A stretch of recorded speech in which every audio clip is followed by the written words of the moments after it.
चलिए आज चलते हैं हम्पी के उन शानदार और रहस्यमयी खंडरों के बीच जो आज एक यूनेस्को वर्ल्ड हेरिटेज साइट है। ये पत्थर सिर्फ पत्थर नहीं हैं, ये एक बहुत ही शक्तिशाली साम्राज्य की कहानी सुनाते हैं।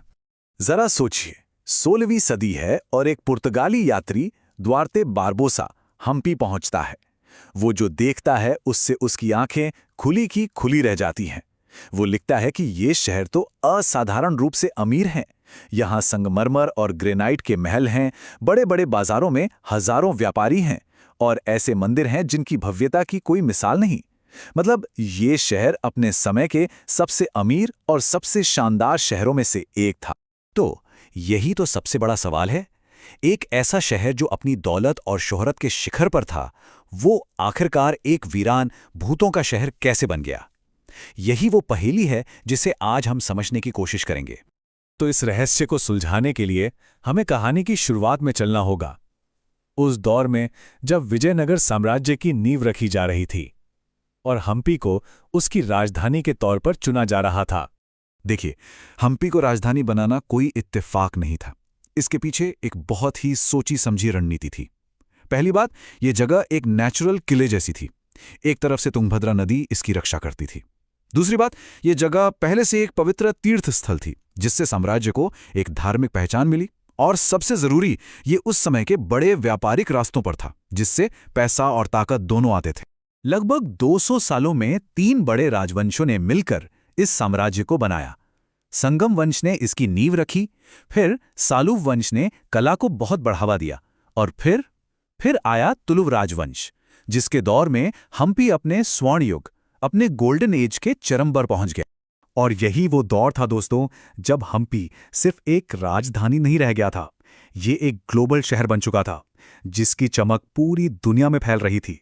6 लाख से भी ज्यादा लोग, जरा इस नंबर को समझिए, सन 1500 के आसपास हम्पी उस वक्त के बीजिंग के बाद दुनिया का दूसरा सबसे बड़ा शहर था। ये एक अकेला आंकड़ा ही ये बताने के लिए काफी है कि हम्पी कितना विशाल और कितना महत्वपूर्ण रहा होगा। हम्पी के बिल्कुल बीच में, उसके दिल में है विरूपाक्ष मंदिर। और ये सिर्फ एक ऐतिहासिक इमारत नहीं है, ये हम्पी की धड़कन है।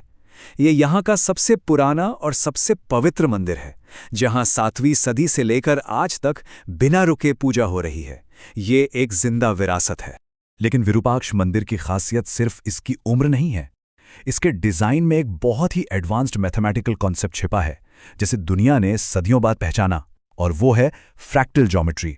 ये बात सच में हैरान कर देती है। तो इसका मतलब क्या है? आसान भाषा में समझें तो मंदिर का जो मुख्य टावर है, उसका जो डिजाइन है, वही सेम डिजाइन उसके हर छोटे छोटे स्तर पर दोहराया गया है।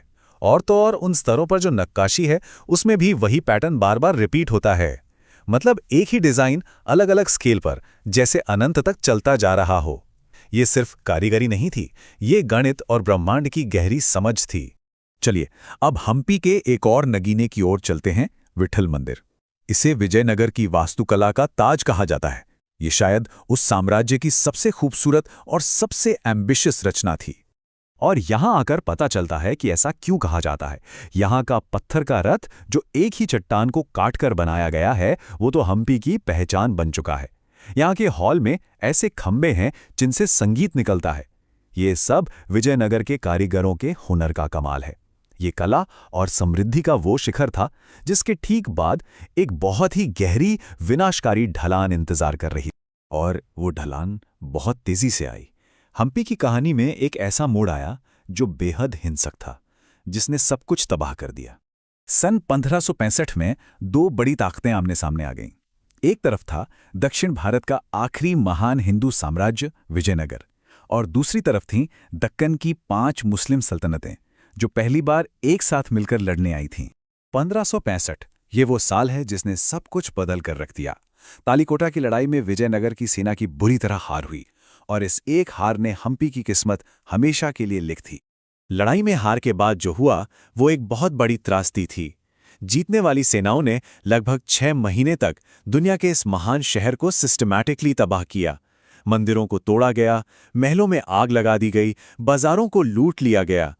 ऐसा लगता है मानो ये एक जानबूझकर की गई कोशिश थी कि ये शहर फिर कभी आबाद ना हो सके। लेकिन क्या कहानी यहीं खत्म हो जाती है? नहीं, इस भयानक विनाश के बाद भी जो कुछ बच गया वो हम्पी की असली कहानी बताता है। एक ऐसी कहानी जो सिर्फ तबाही की नहीं है।